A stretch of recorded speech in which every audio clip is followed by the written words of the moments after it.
Hello everyone, good evening. कैसे हो सब कोई? Hello hello hello dear student, good evening good evening good evening सबको। प्यारे बच्चों, गुड इवनिंग। तो आज तो बहुत ही इम्पोर्टेंट क्लास है, आपको पता है। कल हम लोग जो किए थे प्यारे नन्हे बेटे को एक्सप्लेनेशन लाइन बाय लाइन हम लोग कर लिए थे, और आज इसका हम लोग क्वेश्चन आंसर करने वाले हैं। ठीक है ना? तो आप लोग लास्ट तक जरूर रहिएगा और देखिएगा, चीज़ों को बहुत अच्छे से समझाने वाला हूँ। आपको कभी भी टेंशन नहीं लेना है, और ऐसे समझाऊंगा जैसे आपको एकदम इमेजिन होगा और हमेशा के लिए आपको याद हो जाएगा। कभी भूलोगे नहीं, आप कभी नहीं भूलोगे। ठीक है ना? बहुत बढ़िया। भगवान करे आप लोग हमेशा मस्त रहो, मुस्कुराते रहो, आगे बढ़ो, तरक्की करो। बहुत सारा आशीर्वाद देता हूँ, बहुत सारा आशीर्वाद। हम भी बढ़िया हैं, अच्छे हैं। ठीक है? तो टेलीग्राम पे क्विज़ हो रहा है भाई, टेलीग्राम पे आप सब कोई जुड़ जाइए। ठीक है ना? हिंदी, इंग्लिश, फिजिक्स, केमिस्ट्री सबका चल रहा है। आप लोग भाई टेलीग्राम में ज़रूर जुड़िए। ज्वाइन नहीं किए तो प्ले स्टोर से टेलीग्राम इंस्टॉल कीजिए, और उसके बाद आप इंस्टॉल करने के बाद उसमें सर्च करेंगे चैनल का नाम साइंस संग्रह, ज्वाइन कर लेना है। चलिए शुरू करते हैं। आज का इम्पोर्टेंट चीज़ें बहुत ही इम्पोर्टेंट है, तो शुरू करें ना? चलो शुरू करें। चलो शुरू कर देते हैं। तो इसका तो हम लोग ये सब सारा कुछ कंप्लीट कर लिए थे। क्वेश्चन आंसर आज हम लोग को करना है। तो चलिए पाठ का प्रश्न उत्तर हम करते हैं। सबसे पहला क्वेश्चन आपके सामने स्क्रीन पे, कि बिटिया से क्या सवाल किया गया है। समझना, वैसे भी पिताजी बिटिया से ही ना पूछे थे कि बेटा ये बताओ तुम्हारे आसपास कहाँ पे लोहा है। बस यही सवाल है। बिटिया से यही सवाल किया गया है कि बतलाओ आसपास लोहा कहाँ है। अब यहाँ पे आप ये मत लगा देना क्वेश्चन मार्क, नहीं। आप तो क्वेश्चन का आंसर ऑलरेडी दे रहे हो। ये बिटिया के लिए वहाँ पे क्वेश्चन हो सकता है, लेकिन यहाँ के लिए तो आप आंसर ही दे रहे हो कि बिटिया से क्या सवाल किया गया। तो बिटिया से ही ना पूछा गया कि बिटिया ये बताओ, जो पिताजी थे, पिताजी अपने कंधे पे बेटे को बिठाए हुए थे, जो ये बोला था कि हम तो अब दादाजी से भी बड़े हो गए हैं पापा, और बिटिया से बातचीत कर रहे थे, और उसमें पूछे बिटिया से कि बेटा ये बताओ कि आपके आसपास में लोहा कहाँ पाया जाता है, कहाँ कहाँ है आप बताओ। यही सवाल किया गया है। तो बस इतना ही काफ़ी है इसके लिए, कि बिटिया से यही सवाल किया गया है कि बतलाओ आसपास लोहा कहाँ है। बस यही सवाल किया गया। ठीक है ना? इसलिए मैं बोलता हूँ आप डेली क्लास ज़रूर समय से ज्वाइन करो, बिकॉज चीज़ें बहुत ही इंपॉर्टेंट होने वाली है। हमेशा आपके लिए कुछ ना कुछ अच्छे से लेकर के आता हूँ, कोशिश करता हूँ द बेस्ट दूँ, जो भी दूँ द बेस्ट दूँ। ओके, क्वेश्चन नंबर 2 आप देख रहे हो कि बिटिया कहाँ कहाँ लोहा पहचान पाती है। पाती में ती दीर्घई होता है, चलो खैर आप सुधार लेना। बिटिया कहाँ कहाँ लोहा पहचान पाती है, यही ना पूछा गया है कि बिटिया कहाँ कहाँ। तो बिटिया कहाँ कहाँ बताती है, वो तो अपने आसपास अपनी जानकारी के हिसाब से लोहे को पहचान पाती है। उसके आसपास शुरू में क्या मिलते हैं? चिमटा मिलता है, कलछुल, अंगीठी, सणसी, ये सब दरवाजे की जंजीरें होती है, कब्जे होते हैं, उसके बाद कांटियाँ होती है, ये सब वो बताती है। बिटिया अपने आसपास उपस्थित लोहे को पहचान पाती है, क्योंकि ये चीज़ें उसके आसपास थी। बिटिया जो है अपने आसपास उपस्थित लोहे को पहचान पाती है। उसके आसपास चिमटा, कलछुल, अंगीठी, सड़सी, दरवाजे की सांकल। सांकल का मतलब होता है जंजीर, जो दरवाजे में लगा होता है ना, खिड़की में। कब्जे, कब्जे वो बताए थे कि जो फ्रेम होता है, उस फ्रेम के अंदर दरवाज़ा सेट किया जाता है, और फ्रेम को दरवाजा से अटैच करने के लिए कब्जे लगे होते हैं, और उसमें लगी कील, कील मतलब कांटी, जिनमें वह लोहे को पहचानती है। देखो, इसके अलावा वो थोड़ा देर समय लेती है, सोचती है, सोचने के बाद ये भी बताती है कि जो खंभे पे, 2 खंभे से जो तार बांधे होते हैं ना, जहाँ पे वो गीले कपड़े पसारे जाते हैं, उसका भी उसको याद आता है। आप चाहो तो लिख सकते हो, लेकिन जनरली फर्स्ट टाइम में वो कहाँ कहाँ पहचान पाती है, तो ये चीज़ें मैंने यहाँ पे आपको एक्सप्लेन कर दिया। ये कोई दिक्कत नहीं है, आप इसका आंसर अच्छे से अपने शब्दों में लिख सकते हो। कोई जरूरी नहीं कि बस यही लिख देना है, कॉपी मार देना है, ऐसा नहीं है। आप खुद से अगर समझ रहे हो तो खुद से भी लिख सकते हो अपने शब्दों में। ठीक है? चलो क्वेश्चन नंबर 2 भी हो गया। क्वेश्चन नंबर 3 की बात कर लेते हैं। क्वेश्चन नंबर 3 की बात कर लेते हैं कि कवि लोहे की पहचान किस रूप में कराते हैं। यही पहचान उनकी पत्नी किस रूप में कराती है। तो भाई पहले तो बिटिया अपने हिसाब से पहचान पाती है, उसके बाद पिताजी बताते थे कि देखो बेटा, लोहा जो होता है, इसके अलावा जो आप बताए हो, इसके अलावा फावड़ा में, कुदाली में, टांगिया में, खुरपी, बसला, ये सब जो होता है, और उसके बाद बैलगाड़ी के पहिए पर जो चढ़ा पट्टा है वो सब बताते हैं वो। उसके बाद बैल के गले में जो घंटी लगा है उसके बारे में भी तो वो बताते हैं ना, कि वो कांसे की बनी घंटी के अंदर जो लोहे की गोली होती है, तो वो सब लोहे की पहचान पिताजी कराते हैं।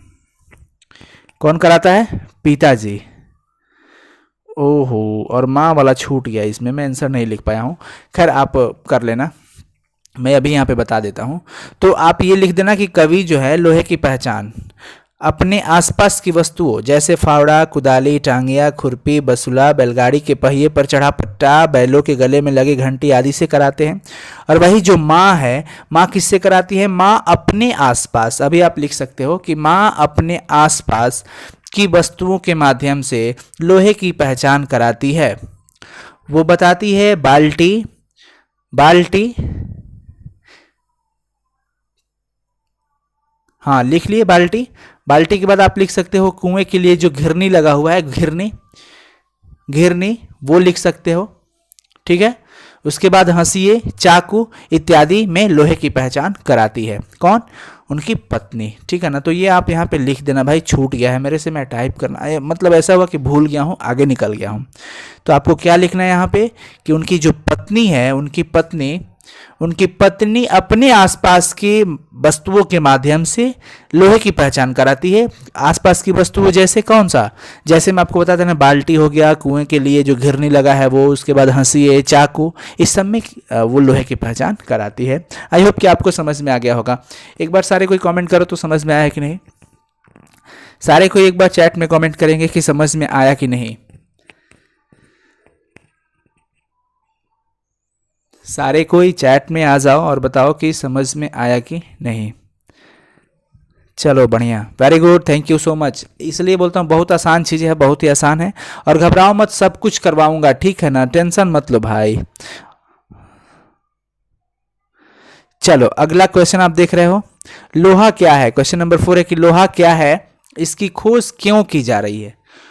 सारी दुनिया जानती है कि लोहा एक धातु है और वो भाई अपनी मजबूती, बहुउपयोगिता, मजबूत होता है, स्ट्रांग होता है और उसका बहुत ज़्यादा उपयोग होता है। बहुउपयोगिता का मतलब वो बहुत ज़्यादा उपयोग है और सभी जगहों पर पाया जाता है, सर्वव्यापकता के लिए प्रसिद्ध है लोहा। मतलब कि यूँ समझो कि इसके बिना तो हमारी दैनिक जीवन कटेगी ही नहीं। जीवन जो हमारा डेली यूजेस हैं वो हम नहीं कर पाएंगे, अपनी ज़रूरत की चीज़ों को भी पूरा नहीं कर पाएंगे, बिकॉज बहुत सारी ज़रूरतों को पूरा करने के लिए लोहे की वस्तुओं की ज़रूरत पड़ती है। इसलिए लोहा जो है अपनी मजबूती, बहुउपयोगिता मतलब ज़्यादा उपयोग के चक्कर में और सभी जगहों पर व्याप्त होता है, ये पाया जाता है, इसके लिए ये फेमस है, प्रसिद्ध है। लोहा एक धातु है। अब रही बात कि इसकी खोज क्यों की जा रही है, तो खोज हम क्यों कर रहे हैं भाई। पाठ में तो जो चर्चा है कि भिलाई बलाडीला में लोहे की खदान भी प्रसिद्ध है, लोहा का वहाँ पे खान पाया जाता है, खदान भी बोलते हो, तो वो पाठ के हिसाब से बोल रहे हैं। लेकिन खोज क्यों की जा रही है, इसकी तो खोज इसलिए की जा रही है क्योंकि यह मानव के लिए बहुत ही उपयोगी है ही, सच्चाई है। अर्थात यह हमारी जिंदगी और संबंधों में घुल मिल गया है। सही बात है। मतलब यूँ मैं आपको कल बताया था कि लेखक लास्ट तक ये कह देते हैं, ये हम लोग को बता देते हैं कि लोहा जो है, लोहा, ये पाठ सिर्फ लोहा पे ही नहीं है, वो ये बताना चाहते हैं कि हर इंसान यानी हर वो पुरुष, हर वो औरत जो अपनी दिनचर्या, अपनी दैनिक जीवन को काटने के लिए, अपने परिवार के पालन पोषण के लिए, ज़रूरत को पूरा करने के लिए वो हर विषम परिस्थितियों में मेहनत करता है। ठंडा, गर्मी, मतलब सुख दुख, सब स्थितियों में वो भाई मेहनत करता है, तो वो भी लोहे की तरह स्ट्रांग होता है, मजबूत होता है। वो ये बताना चाहते हैं लेखक। तो हमारी जीवन में इसका भाई एक संबंध है। मानव जीवन में तो ये समझो उपयोगी तो है ही, हम सुबह से शाम तक प्राय ऑलमोस्ट वस्तु लोहे का इस्तेमाल करते हैं। ऑलमोस्ट बहुत ज़्यादा चीज़ें, ऐसा नहीं कहेंगे केवल इसी का करते हैं, ऐसा नहीं है, लेकिन ऑलमोस्ट हम इसका करते हैं। मतलब इसको अगर हमारे जीवन से हटा लिया जाए तो शायद हमारा जीवन स्टॉप हो जाएगा, रुक जाएगा, बिकॉज ये सब मिनरल से जो भी चीज़ें प्राप्त होती है और उसमें विशेष करके लोहा जिसका बहुत ज़्यादा यूज़ होता है, ठीक है। यह हमारी ज़िंदगी और संबंधों में घुल मिल गया है। मतलब एक दूसरे को, ज़िंदगी से हमारा इसका रिलेशनशिप क्या बना कि हम एक लोहा की तरह हो गए हैं। हम एक लोहा की तरह, भाई हमें भी लोहा की तरह होना चाहिए, और होते भी हैं मानव, जो हर परिस्थितियों में अपने आप को आगे की ओर बढ़ाते हैं, तो वो भी तो लोहा के समान मजबूत होते जाता है। लेखक फाइनली ये बता जाते हैं, इसलिए इसकी खोज की जा रही है, ठीक है ना, क्योंकि हमारे मानव जीवन के लिए बहुत ही उपयोगी होता है और यह हमारी ज़िंदगी और संबंधों में घुल मिल गया है। क्लियर। चलो क्वेश्चन नंबर 4 क्लियर हुआ, घबराओ मत, आज का सेशन बहुत ज़्यादा ये नहीं है। क्वेश्चन नंबर 5 अब देख रहे हो कि इस घटना से उस घटना तक, यहाँ किन घटनाओं की चर्चा है? इस घटना से उस घटना तक। इस घटना से का मतलब कि अभी बच्ची बहुत छोटी थी और लेखक ने उनका कल्पना ये कर लिया कि जल्दी से भाई मेरे बेटे भी बड़े हो जाए, मतलब पिताजी जो थे वो इतनी कल्पना कर लिए कि मेरे बेटे भाई जल्दी से बड़े हो जाओ तुम, और बिटिया भी जल्दी से बड़ी हो जाए, ताकि मैं इसके लिए एक सुंदर सा अच्छा सा वर खोज लूँ, वर ढूंढ लूँ दुल्हा, और उसके बाद इन दोनों का मतलब शादी में करा करके अपनी जिम्मेदारी से मुक्त हो जाऊं, ताकि ये भाई मानव जीवन को भी समझे, संबंधों को भी समझे और जिंदगी भी समझे पिताजी। तो पिताजी का सोच देखो कहाँ से, बचपन से अपनी, अभी तो उससे बातचीत कर रहे थे कि बेटा बताओ लोहा कहाँ पे है, और बच्चे को तो भाई बेटे को कंधे पे बिठाएं, मतलब वहाँ से, इस घटना से, मतलब इस स्थिति से, और कहाँ तक चले गए, उस घटना तक, मतलब कि वो बड़े सयाने वाली कल्पना कर रहे हैं कि बेटी को भाई हम अच्छे बर ढूंढ करके शादी करा दें, बेटा भाई बड़ा हो जाए, सयाना हो जाएगा तो जिम्मेदारी कुछ ले लेगा। तो इस घटना से उस घटना तक का तात्पर्य क्या है? बच्ची के छोटे से लेकर व्यक्ति के जो बेटे हैं उसके बड़े हो जाने तथा लड़की के लिए उपयुक्त वर ढूंढकर उसकी शादी करने से है। इसका जो तात्पर्य है वो कहाँ से है? बच्ची जब छोटी थी, जहाँ पे वो बता रही है कि कलछुल, खिड़की के जो वो क्या बोलते हैं, जंजीरें हैं, सांकल, दरवाजे, ये सब जो बता रही है ना कि वहाँ पे लोहा पाया जाता है, मैंने उस स्थिति से लेकर बड़े वाली स्थिति, बेटे को बड़े हो जाने तक, या फिर लड़की के लिए उपयुक्त उचित वर, जैसा तैसा दुल्हा नहीं, मतलब जैसी बेटी है उसके लायक, हर कोई चाहता है कि मेरी बेटी का दुल्हा अच्छा मिले, संस्कारिक मिले, नशा मुक्त मिले, और भाई कमाता धमाता हो, मतलब परिवार का पालन पोषण अच्छे से कर सके, बेटी को खुश रख सके, माता पिता को खुश रख सके। सबकी इच्छा यही होती है, ठीक है, और यही होनी भी चाहिए।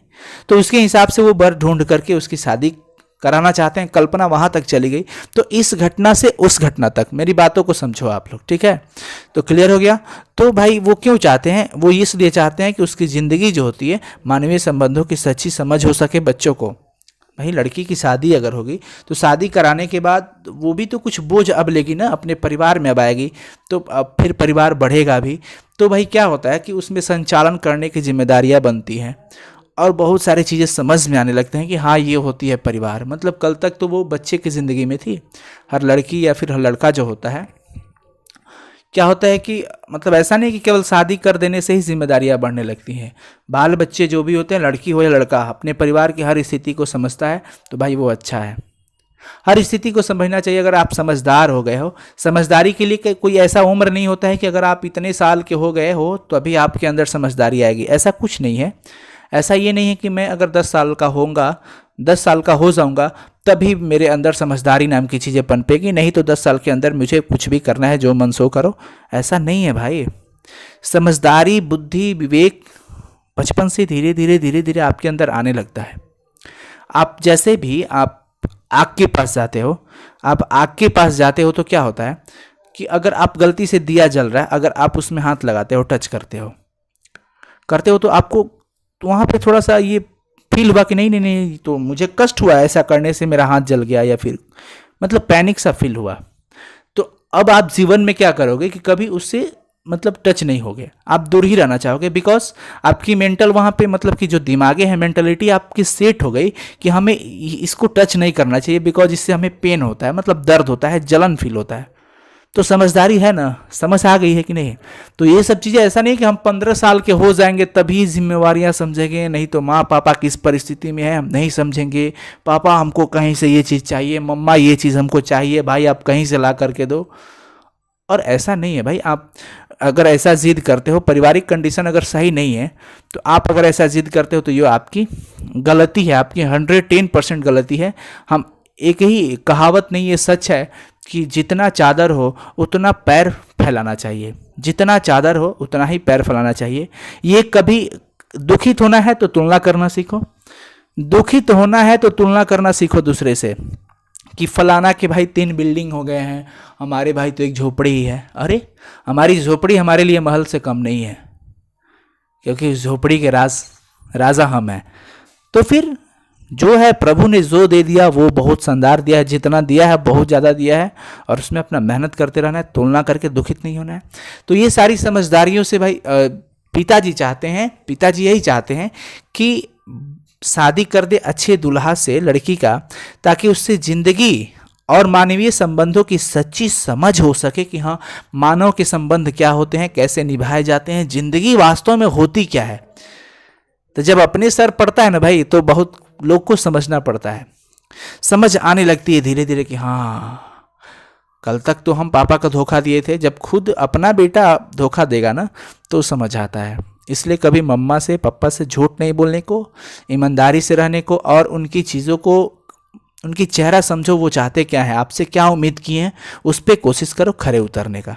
इमोशनल नहीं कर रहा हूँ, सच्चाई बात बता रहा हूँ, ठीक है ना। अगर ये सोचते हो कि चलो मतलब पापा मम्मी को नहीं पता चलेगा, हम ये कर लेते हैं वो कर लेते हैं, बिल्कुल नहीं।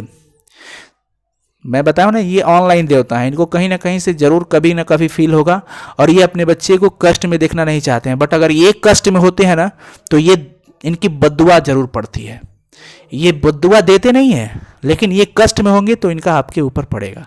इसलिए आप तरक्की करो और पॉजिटिव वे में चलो, माँ पापा का साथ हमेशा दो, और किसी भी कंडीशन में देखो, माँ पापा अपने परिवार को छोड़ करके मतलब एक समय से पहले आपकी ज़िंदगी में कोई और एंट्री कर गया तो समझ जाओ वहाँ पे थोड़ा सा ट्रैक विचलित, मतलब गलत वे में कभी ना जाए। आप सभी समझ रहे हो, बच्चे नहीं हो, मैं क्या बताना चाहता हूँ। चलो क्वेश्चन नंबर 5 समझ में आ गया कि इस घटना से उस घटना तक का मतलब कि बचपना से लेके वो सयाने वाली कंडीशन तक, ठीक है ना। कि इस घटना से तात्पर्य क्या है कि बच्ची छोटी है, वहां से लेकर उस घटना तक का तात्पर्य क्या है कि बेटी के बड़े हो जाने पर और लड़की के लिए उपयुक्त वर ढूंढना, ये उस घटना तक की पहचान है। ठीक है बच्चा पार्टी, आप इतना कर लेंगे, बहुत सुंदर। चलो क्वेश्चन नंबर 6, अर्थ स्पष्ट करना है कि हर वो आदमी जो मेहनत कश लोहा है, हर वो औरत दबी सताई बोझ उठाने वाली लोहा। पहले तो मैं ये बताऊंगा कि जब भी इस तरह के क्वेश्चन अगर आपको मिले कि व्याख्या करे, अर्थ स्पष्ट करे, तो उसके लिए हमारे कुछ क्राइटेरियाज होते हैं। वो होते हैं कि प्रस्तुत पंक्तियां, पहले प्रस्तुत का मतलब जो ये लिखा गया है वो पंक्ति विनोद कुमार शुक्ल लेखक हैं, जो लेखक हैं उनका नाम लिख देना है, उनके द्वारा रचित ये कविता है तो हम कविता ही लिखेंगे, कहानी होगा तो कहानी लिखेंगे, निबंध होगा तो निबंध लिखेंगे। जैसे अर्धनारीश्वर निबंध है तो हम लिख देंगे निबंध, जो रामधारी सिंह दिनकर जी के द्वारा लिखा गया था, तो ये लिख देंगे। और कविता का नाम है प्यारे नन्हे बेटे को, से लिया गया है, मतलब कि ये जो पंक्ति है इस पाठ से लिया गया है। और इस पाठ के लेखक कौन है, ये आप इस चीज़ को ऐसे भी लिख सकते हो। लेकिन इस पंक्ति के माध्यम से लेखक क्या बताया, लेखक ये बताते हैं कि हर वो आदमी जो मेहनत करता है वो लोहा है भाई। हर वो आदमी जो मेहनत कश मतलब मेहनत कर रहा है, अपना परिवार का पालन पोषण कर रहे है, जीविका चला रहा है, तो वो लोहा है, वो लोहा से कम नहीं है समझो। हर वो औरत जो दबी हुई है मतलब सताया जा रहा है उसको, बोझ उठाने वाली मतलब वो दुखों का बोझ सहकर भी आगे बढ़ रही है, वो भी लोहा से कम नहीं है। तो कवि यही ना बताना चाहते हैं, इस पंक्ति के माध्यम से कवि यह बताना चाहते हैं कि हर वो आदमी जो अपनी जीविका के लिए हर विषम परिस्थितियों में, चाहे वो गर्मी हो, सर्दी, बरसात हो, हर विषम परिस्थितियों में कठिन परिश्रम करता है कि नहीं, हर वो आदमी भाई, क्योंकि अगर वो कमाएगा नहीं, कुछ काम नहीं करेगा, तो अपने बच्चों का पालन पोषण, पढ़ाई लिखाई, दवाइयाँ वगैरह बहुत सारी चीज़ें होती है दैनिक जीवन में, ज़रूरतें बहुत सारी होती है, और उसको पूरा करने के लिए भाई पर्याप्त राशि होना चाहिए उसके पास। और राशि के लिए तो भाई उसको काम करना ही पड़ेगा, चाहे वो खुद का बिजनेस हो या फिर किस दूसरे का कंपनी हो, फैक्ट्री हो, कुछ भी हो, जहाँ पे आप काम कर रहे हो तो काम करना ही पड़ेगा। और वो बंदा करता है, नहीं करेगा तो उसके परिवार का पालन पोषण संचालन नहीं हो पाता है। तो बताओ वो हर स्थिति में, मान लीजिए आप कहीं काम करते हो, तो क्या ऐसा तो नहीं है ना कि बरसात होगा तो हम काम नहीं जाएंगे, काम करना बंद कर देंगे, तो पेमेंट भी नहीं मिलेगा, तो फिर कैसे खाओ पियोगे। तो ये सारी चीज़ें होती है, मतलब वो हर परिस्थिति में बंदा काम करने जाता है, चाहे वो पुरुष हो चाहे औरत हो। औरत भी काम करती है बेचारी, तो वो भी कहीं ना कहीं अपना मतलब, ऐसा नहीं है कि केवल पुरुष ही काम करते हैं, औरतें भी काम करती हैं। वैसे भी अब तो अपने ऊपर मतलब क्या बोले, मतलब एक होना चाहिए कि हर लड़कियों से मैं बोलूँगा, लड़के तो होते ही हैं, लड़कों की भी विदाइयाँ होती है, जब वो घर से विदा लेते हैं देश की सुरक्षा के लिए, मतलब बॉर्डर वगैरह पे जा करके देश की रक्षा करते हैं। मैं उन लोग को बहुत सैल्यूट करता हूँ, बहुत रिस्पेक्ट करता हूँ। उन लड़कियों से भी बताऊँगा कि हर लड़कियों को अपने ऊपर डिपेंड होना चाहिए, कि एक ऐसा समय आए कि उसको कोई ये ना बोले कि मतलब पैसे के लिए उसे दूसरे पे डिपेंड रहना पड़े। शादी के बाद भी बिल्कुल नहीं। आप इतनी पढ़ी लिखी हो जाओ, पढ़ लिख करके आप जॉब पकड़ो यार, आपके लिए भी रास्ते हैं। ऐसा नहीं कल चल के ऐसा ना हो कि आपका पति भी ये बोल दे कि हाँ चलो तुम तो मेरे ऊपर डिपेंड हो, मैं पैसा दूंगा तब ना ये करोगी, नहीं तो नहीं करोगी। मतलब जैसा आपकी आगे की आपकी मर्जी, बट मैं ये बोलूँगा ज़रूर कि आप पढ़ाई लिखाई कर रहे हो तो क्या केवल इसीलिए नहीं ना कि मतलब शादी हो जाए, ऐसा नहीं है। आप भाई अपना भी एक ट्रैक रखो कि हमें ये करना है, हमें ये करना है और बिल्कुल करना है, करेंगे तो करेंगे। सबका एक टारगेट होना चाहिए, बताओ। और ऐसा करो, सब कोई लड़का हो या लड़की जो भी हैं, आप लोग खूब मेहनत करो यार। कभी कल्पना किए हो कि तुम्हारे वजह से तुम्हारे मामा पापा का जितने भी मतलब घर के लोग हैं सबका नाम रोशन हो, अचानक से एक दिन न्यूज़पेपर में आ जाए, न्यूज़ पे आ जाओ कि फलाना के बेटे ने किया एकदम ये धमाल, वो ये नहीं मन करता है? चाहता है सब कोई चाहता है, पर कर नहीं पाता है सब कोई। इसका राज क्या है? मेहनत करो, कहीं ना कहीं उसमें डाउटनेस आ जाता है। इसलिए चलो बेस्ट विशेष सबको। तो कठिन परिश्रम करता है वो भी लोहा के समान ही है। हर वो औरत जो अत्याचार, देखो मेरा काम सिर्फ पढ़ाना ही नहीं है, सिर्फ समझाना ही नहीं है, आपको रियल लाइफ से कनेक्टेड करना भी मैं सोचता हूँ। क्योंकि मैं ऐसा नहीं है कि मैं पैसा कमाने के लिए यूट्यूब पे आया हूँ, कुछ नहीं, बट ऐसा कुछ नहीं है। बस यही है कि मैं अपने बच्चों के साथ कनेक्टेड रहूँ, बातचीत करूँ, उनको पढ़ाई के साथ साथ कुछ रियल लाइफ का कनेक्शन भी देते रहूँ, ताकि उसको मोटिवेशन हमेशा रहे। मोटिवेशन बहुत ही नेसेसरी होता है, नहीं तो डीमोटिवेट करने वाले तो बहुत लोग होते हैं। मैं बोलता हूँ खुश रहना सीखो, रुलाने वाले बहुत हैं। खुद के लिए तालियां बजाया करो, नहीं तो गालियां सुनाने वाले बहुत हैं। इसलिए खुद पे डिपेंड रहो। ये बोलो I am not less than anyone, मैं किसी से कम नहीं हूँ, बस सिंपल। बट अभिमान नहीं, स्वाभिमान होना चाहिए, अभिमान नहीं होना चाहिए। हर वो औरत जो अत्याचार सहकर भी अपने दुखों को झेल रही है वो भी लोहा के समान ही है। वो लोहा से कम नहीं है। कितनी स्ट्रांग है वो कि घर का काम भी कर लेती है। देखो स्त्रियां जो होती है बहुत ही मतलब, इसको भाई बोला गया है कि जिस घर में स्त्री ना हो ना, उस घर में ऐसा लगता है जैसे अंधेरा हो गया है, सूर्योदय हो ही नहीं रहा है उस घर के लिए, मतलब सूर्यास्त हो चुका है जिस घर में स्त्रियां ना हो। इसलिए स्त्रियों का हमें रिस्पेक्ट करना चाहिए, हर जगह इनकी सुरक्षा करनी चाहिए, क्योंकि ये इनकी रक्षा विशेष रूप से होनी चाहिए। आप पढ़े होंगे क्लास 10th में, पढ़ना क्या ये सब चीज़ें हैं। जैसे हम अपनी माँ बहन की खुद की रक्षा करते हैं, तो वैसे दूसरों की भी माँ बहन हमारे लिए माँ बहन ही है, इसलिए रिस्पेक्ट। हर वो औरत जो अत्याचार सहकर भी अपने दुखों को झेल रही है। आप देख रहे हो आजकल के समाज में कितनी महिलाओं के साथ, स्त्रियों के साथ, लड़कियों के साथ अन्याय हो रहा है हर जगह पे, लेकिन ये सब नहीं होना चाहिए। तो वो भाई उस परिस्थिति को भी झेल रही है, वो लोहा के समान है। अतः कवि यह बताना चाहते हैं कि लोहा साधारण धातु न रहकर परिश्रमी इंसान, यहाँ पे बहुत अच्छी बात है, परिश्रमी इंसान तथा दुख सहने वाले लोगों के कर्म का प्रतीक है। लोहा सिर्फ धातु ही नहीं है, वो देखो परिश्रमी इंसान यानी कि मेहनत करने वाले इंसान तथा दुख सहने वाले जो लोग हैं उसके कर्म का एक प्रतीक है। वो सिंबल दे रहा है कि देखो जैसे हम हैं वैसे तुम रहो।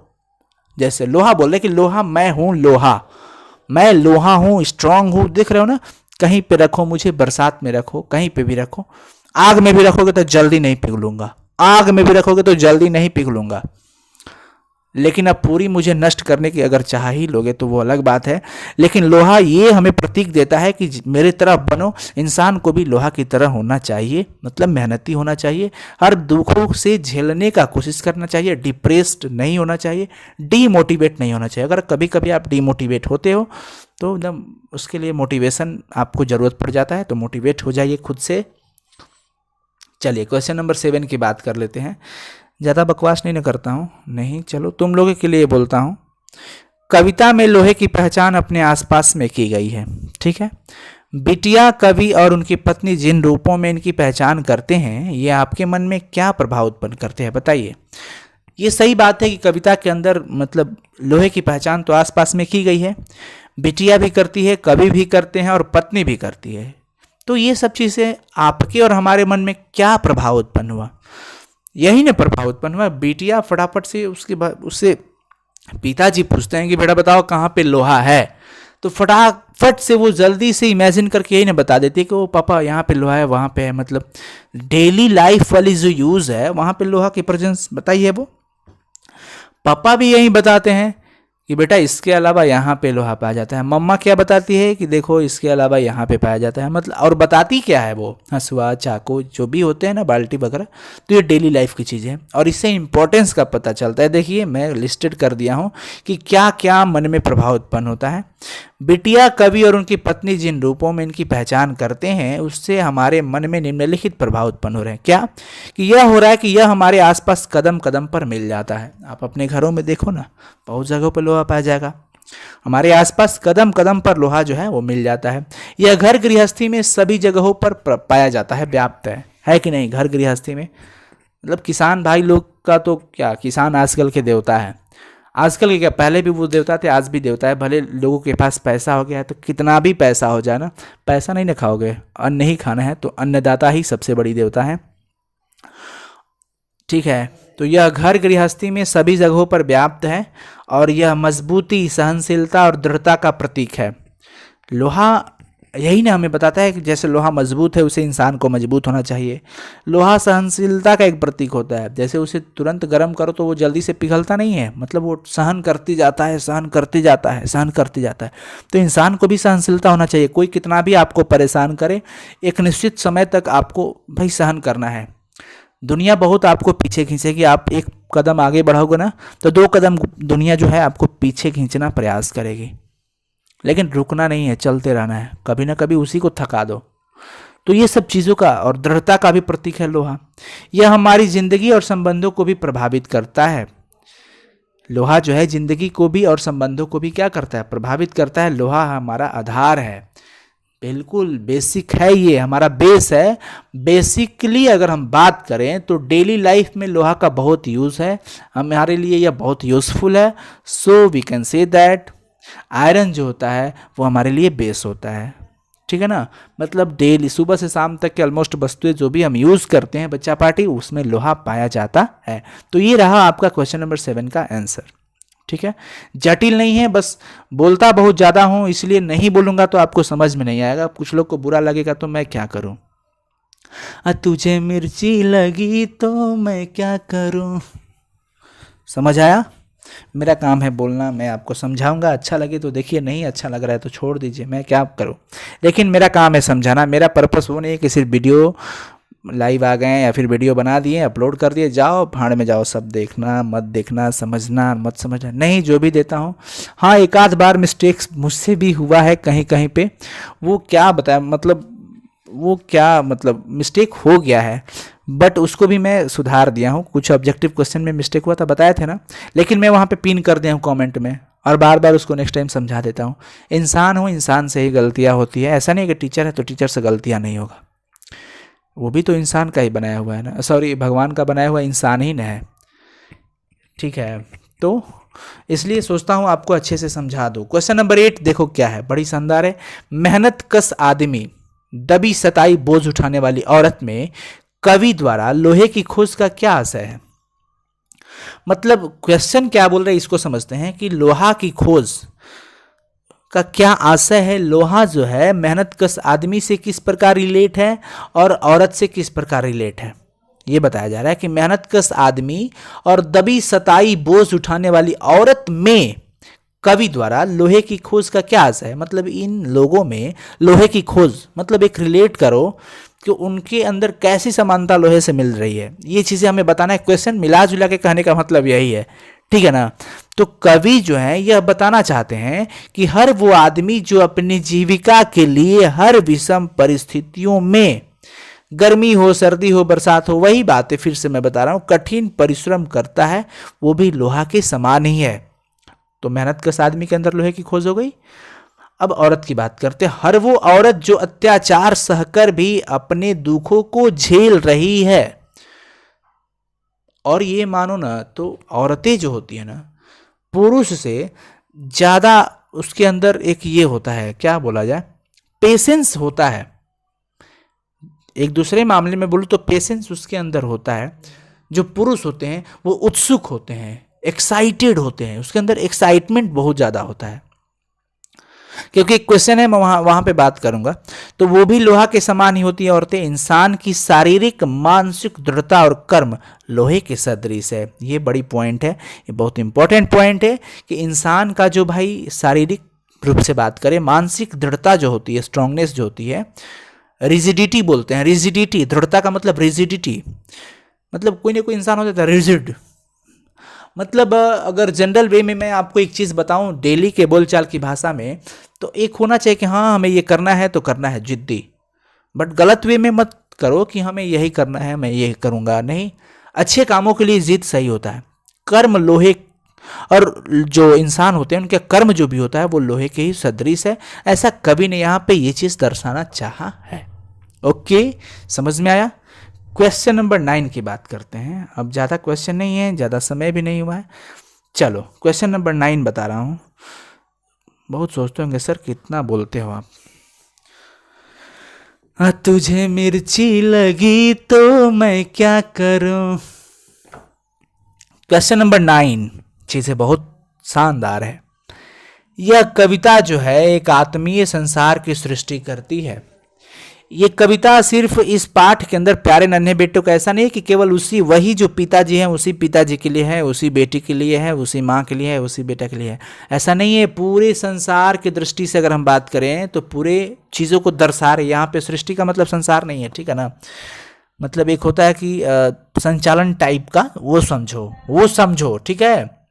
वह संसार बाह्य निरपेक्ष नहीं है, इसमें दृष्टि और संवेदना, जिजीविषा और आत्मविश्वास सम्मिलित है। इसके अंदर अगर हम बात करते हैं, इस चैप्टर के अंदर, इस पठित पाठ के अंदर दृष्टि, संवेदना, जिजीविषा, आत्मविश्वास सब कुछ है। इस कथन की पुष्टि करना है हमें, और हम कर देते हैं पुष्टि। ये सही है, ये कथन पूरी तरह सत्य है कि यह जो कविता है आत्मीय संसार की सृष्टि करती है।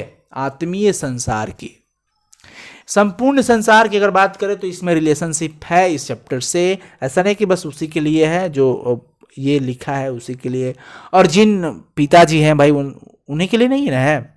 कवि ने जिस आत्मीय संसार की सृष्टि की है, कवि ने जिस आत्मीय, देखो कवि जो भी यहाँ पे भावना लिखे हैं, बड़ी अच्छी अच्छी भावनाएं उन्होंने व्यक्त किया। एक तो ये बताया, इस पाठ का मतलब ये मत समझो कि सिर्फ इसमें लोहा का इंपॉर्टेंस बताया गया है। इस पाठ के अंदर ये भी बताया गया कि लोहा जो होता है मनुष्य को, यानी कि इंसान हो, मतलब पुरुष हो या स्त्री, उसको लोहे की तरह होना चाहिए।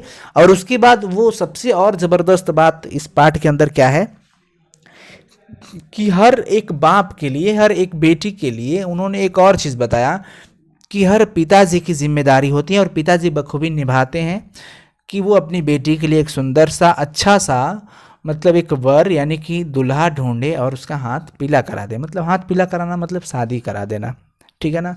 देखो पढ़ते हैं तो समझ में आएगा आपको। कितनी शानदार आत्मीय संसार की सृष्टि की है उन्होंने कि उसमें मेहनत कश आदमी के परिश्रम पूर्ण जीवन तथा शोषित, कुछ लोग आ रहे हैं जा रहे हैं, जाने दो, ठीक है। उसमें मेहनत कश आदमी के परिश्रम पूर्ण जीवन, मेहनत करने वाला जो भी इंसान है भाई, परिश्रम करते हुए अपना जीवन जी रहा है, तथा शोषित पीड़ित अत्याचार को सहती हुई औरत। बहुत औरतें भी बहुत ज़्यादा होती हैं जो शोषित भी होती हैं, पीड़ित भी होती है, अत्याचार को सहती है, बर्दाश्त करती है, और साथ ही साथ ये सब कुछ सहते हुए घर परिवार की जिम्मेदारियां का बोझ उठाकर जीवन जीने की अभिलाषा को शामिल किया गया है। देखिए यहाँ पे ये चीज़ बताया जा रहा है, आप अगर समझो तो गहराई से बहुत सारी चीज़ें इसमें छिपी हुई है कि हमें ऊबना नहीं चाहिए। यहाँ पे नारी का, स्त्रियों का, औरत का जो भी यहाँ पे व्याख्या बताया जा रहा है, इससे क्या होता है, इससे हमें ये सीख मिलती है कि औरत को, स्त्री हो, स्त्रियों को कभी भी ऊबना नहीं चाहिए, उबना नहीं चाहिए। परेशानियां आए तो हम ये नहीं करेंगे, छोड़ देते हैं, जाओ आज का खाना नहीं बनेगा, माथा पागल हो गया। बट यार ऐसा नहीं होना चाहिए। यहाँ पे एक दिया गया है अभिलाषा, जीने की अभिलाषा है, जीना चाहते हैं, चाहे सुख हो तो अच्छे से जिएंगे, दुख भी हो तो जिएंगे, उबेंगे नहीं। घर परिवार की जिम्मेदारियां का बोझ उठाएंगे, वो चाहे कितना भी हमें अत्याचार मिले हम सहेंगे, अत्याचार सहते हुए भी बोझ उठाकर आगे की ओर चलेंगे, ठीक है।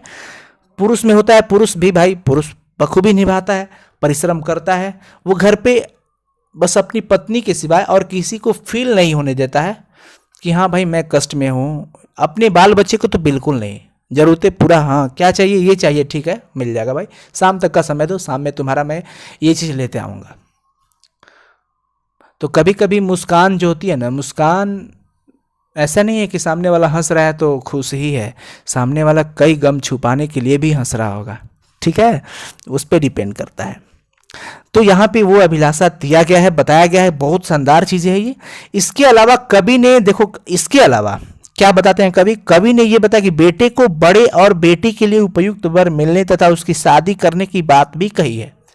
ये सब समाज के लिए, पूरे संसार के लिए हो रहा है कि बेटा बड़ा हो जाएगा तो मतलब कुछ हमारे साथ देगा, हमारे कार्यों में मदद करेगा, उसके बाद हमारी घर की स्थिति भी जो भी है उसके लिए ये भी कुछ वर्क करेगा तो हमारा बोझ कम होगा, जिम्मेदारी हमारा मतलब ये कुछ ले लेगा तो हमारा हल्का हो जाएगा, बोझ नहीं बोलेंगे यहाँ पे। बेटी है तो बेटे के लिए अच्छा सा वर ढूंढ लेंगे और शादी करने की भी बात बताई गई है। ये सब समाज के लिए, पूरे संसार के लिए है। इस प्रकार हम कह सकते हैं कि यह कविता दृष्टि और संवेदना, जिजीविषा और आत्मविश्वास युक्त आत्मीय संसार की सृष्टि करती है। ये पूरे संसार के लिए यहाँ पे संचालन इस कविता के रूप से अगर हम बात करें तो आप देखो, मैं समझाने का प्रयास करूँ, आप समझो मैं कहना क्या चाहता हूँ, ठीक है ना। तो ये सृष्टि कर रही है पूरे संसार की इस कविता से, व्यक्तिगत नहीं है ये कविता, व्यक्तिगत नहीं है, ठीक है ना। वो पुत्र वियोग वाला था सुभद्रा कुमारी चौहान का, व्यक्तिगत घटना पर वो लिखा गया है कि लेखिका के पुत्र भाई डेथ कर जाते हैं, असामयिक निधन हो जाती है उनकी, बट वो है तो हर माँ के लिए ना, कि हर माँ को ऐसा बीतता है जब उसका बेटा छिन जाता है। तो घटना व्यक्तिगत थी लेकिन सीख पूरी दुनिया के लिए हो रहा है। तो यही चीज है, ये आत्मीय संसार की सृष्टि करती है। और द लास्ट फाइनल क्वेश्चन यहाँ पे, और इसी क्वेश्चन में बहुत अच्छी क्वेश्चन है, मतलब इस पाठ में सबसे शानदार क्वेश्चन मुझे यही लगा कि बिटिया पिता को सिखाते हैं और माँ समझाती है, ऐसा क्यों, ऐसा क्यों है यहाँ पे, ऐसा क्यों? पिता सिखा रहे हैं और माँ समझा रही है, माँ सिखा नहीं रही है और पिता समझा नहीं रहे हैं। देखो ये समझने वाली बात है कि पिता सिखाते हैं, सिखाने वाली चीज कौन कर रहे हैं? पिताजी। समझाने वाला काम कौन कर रही है? माँ। माँ सिखाने वाली काम नहीं कर रही और पिताजी समझाने वाले काम नहीं कर रहे हैं। ऐसा क्यों है?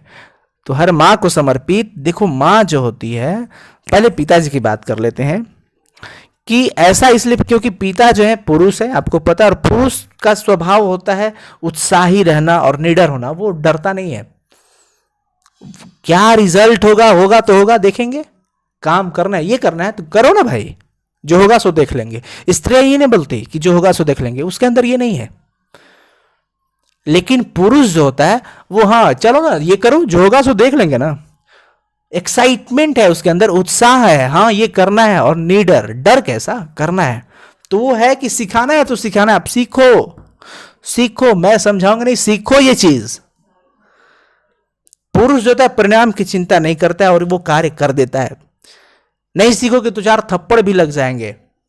माँ जल्दी थप्पड़ नहीं देती, पापा तो बेटियों को थप्पड़ नहीं देते, बेटियां इसीलिए बहुत ज़्यादा पापा की प्रिंसेस बोलती है, बट हम तो माँ पापा दोनों के लिए हैं। अब बताओ ना, बोलेगी कि लड़कों वाला को पक्ष ले रहे हैं सर, ऐसे नहीं है। चलो थोड़ा सा यहाँ पे हो जाता है फ्रेंडली, अगर हम लोग, टीचर तो है ठीक है, बट टीचर को देखो, हर माँ बाप को अपने बच्चों से फ्रेंडली होना चाहिए और बच्चे को भी अपने माँ पापा से फ्रेंडली बिहेव जरूर करना चाहिए, ताकि आप हर चीज़ को शेयर कर सको, ठीक है।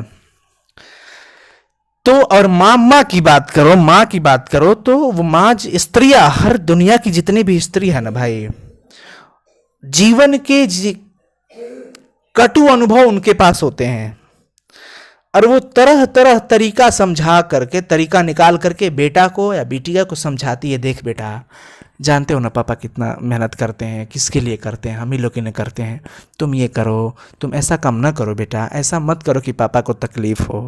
बेटा हो चाहे बेटी, किसके लिए कर रहे हैं? वो हम ही लोग के लिए कर रहे हैं। बताओ, देख रहे हो ना फलाना का, उसका बेटा ऐसे करता है, नहीं ना, पापा सुनेंगे ये चीज़ तो कितना कष्ट होगा उन पे। मतलब माँ ये समझाती है, पापा नहीं है, देखो ये कर रहा है, मतलब वो क्लास लगा देते हैं ज़बरदस्त, और ज़रूरी है, मतलब दोनों अपने अपने प्लेटफॉर्म पे सही है। तो माँ जो होती है, माँ जीवन के हर कटु अनुभवों का ज्ञान रखती है, वो कि बेटी को किस तरीके से बोलूं ताकि उस पर बैड इफेक्ट ना आए। ऐसे नहीं कि बेटा पापा बोल देते हैं तो बैड इफेक्ट आता है, नहीं है, ऐसा नहीं है। तरीका दोनों का अलग अलग है, कहना वही चाहते हैं दोनों, वही माँ पापा दोनों समझाना ही चाहते हैं, फोकस पॉइंट पे ही जाएगा, लेकिन तरीका अलग अलग, कोई डायरेक्ट ले जाएगा, कोई इनडायरेक्ट ले जाएगा। तो मम्मा इनडायरेक्ट ले जाती है और तरह तरह की प्रक्रिया समझाएगी, लाखों एग्जाम्पल आपके सामने रख देगी, तब ये आपको समझाएगी, तब आपको समझ आएगा कि हाँ मम्मा सही बोल रही हो, सॉरी मम्मी आज के बाद हम ऐसा काम नहीं करेंगे, चलो गलती हो गई। तो अब वहाँ से आप अंदर एक बहुत खुशी फील होगा। तो ये बड़ी ज़बरदस्त चीज़ है, इसलिए भाई मम्मा पापा सबको लव करो, अपनी फैमिली को लव करो, ठीक है ना। बट वो नहीं मतलब समझ जाना, नहीं तो बर्बाद हो जाना है भाई, बिल्कुल नहीं। आपके मम्मी पापा सबके सपने टूट जाएंगे, और माँ पापा आपसे बहुत सपने लगा के रखे हैं, बहुत सपने लगाए हैं, बहुत ज़्यादा सपना, उतना सपना जैसा कि आप सोच नहीं सकते हो।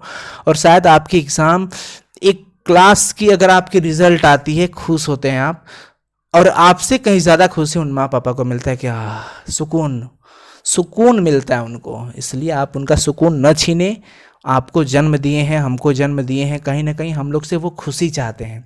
जन्मदाता जन्म देने वाले से, जन्म जिसको दिया है उससे हमेशा खुशी की इच्छा रखता है, इसलिए हम उनकी खुशियों का हिस्सा बने, न कि उनके दुख में सहयोग करें। उनका दुख का हिस्सा मत, मेरे कहने का मतलब तुम लोग गलत मत समझो, उन्हें कष्ट मत पहुंचाओ, दुख में वो पड़ते हैं तो उसका हिस्सा बनो, समझाओ उनको, उनके साथ हेल्प करो। ऐसा इसलिए होता है क्योंकि पिता पुरुष होने के साथ स्वभाव से उत्साही होते हैं एवं निडर होते हैं, इसलिए पुरुष परिणाम की चिंता किए बिना कार्य कर देता है। वो भाई एक्साइटमेंट है उसके अंदर, निडर है, कोई डर है नहीं, चलो तो वो डायरेक्टली हम बोलेंगे कि वो सिखाता है। अब हम टीचर पे ये मत फॉलो कर देना कि वो समझाते नहीं है, केवल सिखा देते हैं, ये होता है रट्टा मार जाओ, नहीं भाई। एक स्त्री होने के कारण माँ को जीवन के कटु अनुभवों का ज्ञान होता है, इसलिए वो अनेक प्रकार से बिटिया को समझाती है। बिटिया को क्या करती है, विशेष करके माँ जो होती है ना, बेटा से ज़्यादा बिटिया को समझाती है, क्योंकि बेटियों को मतलब एक भाई बहुत सारी चीज़ें होती हैं, आप सब कोई समझ रहे हो।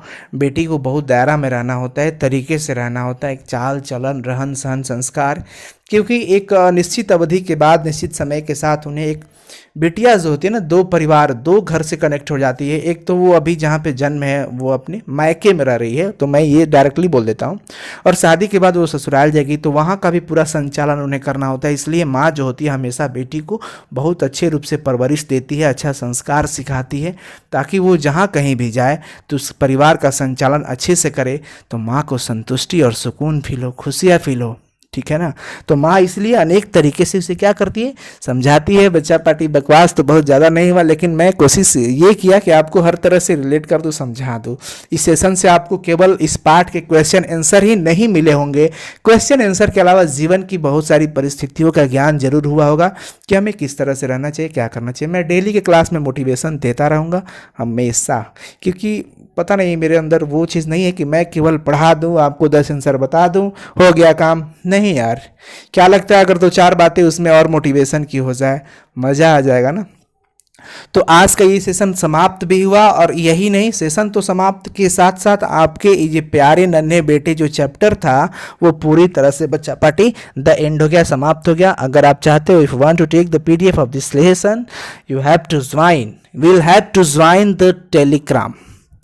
ओके, अगर आप चाहते हो कि इसका PDF मिल जाए आपको, तो आपको भाई join the Telegram for PDF। और आपका ये अपना यूट्यूब चैनल है साइंस संग्रह, जिसे आप ज़्यादा से ज़्यादा शेयर करो, ज़्यादा से ज़्यादा भाई हो सके तो सब्सक्राइब भी करो, बिकॉज सब्सक्राइब तो वो करना है जब आप नए हो, तो सब्सक्राइब कर लेना, और बगल का बेल आइकन ज़रूर घंटी को है नोटिफिकेशन ऑन कर लेना, और कॉमेंट करके बताना कि आज का क्लास कैसा हुआ, ठीक है ना। लाइक भी ज़रूर करना। Okay, thank you so much बच्चा पार्टी, बाय बाय। और बिल्कुल बिंदास रहो, 1 से 2 दिन के अंदर वो केमिस्ट्री की भी क्लासेस होंगी, ठीक है ना। टेंशन मत लेना, तुम लोग टेंशन मत लेना। अगर आप लोग कहो तो मैं वीडियोस अपलोड कर दूंगा, मान लो कि लाइव सेशन का समय नहीं मिल पाया अगर, क्योंकि बहुत सारे प्लेटफॉर्म पे क्लास लेना होता है और भी वर्केस होते हैं, तो अगर आप लोग अगर कहो तो मैं वीडियोस अपलोड कर दूंगा, आप उसमें से देख लेना, और कोई दिक्कत नहीं होगा। और ठीक है, और मैं अपना नंबर दे दूंगा। और कभी भी कोई अगर क्वेश्चन डाउट पूछना हो तो आप वहाँ पे पूछ सकते हो, वैसे टेलीग्राम पे भी हैं हम। तो ठीक है बच्चा पार्टी, कमेंट करना, मैं वेट करूंगा। कल का कमेंट मैं पढ़ा था, बहुत अच्छा लगा था, मेरे अंदर एक बहुत नई एनर्जी मिली थी आप सबके कमेंट से। बहुत बच्चे ने कमेंट किया था, कितने बच्चों का नाम लो, बहुत बच्चे ने कमेंट किया था। और प्लीज़ आज भी कमेंट कीजिएगा, अगर आप सेटिस्फाइड होंगे तो कमेंट करना। अगर कहीं प्रॉब्लम है कि सर आप सेशन में बहुत ज़्यादा बकवास करते हो, पढ़ाते बहुत कम हो, तो ये सब भी आप बता सकते हो मुझे। चलो bye bye, thank you so much, love you all बच्चा पार्टी, बाय।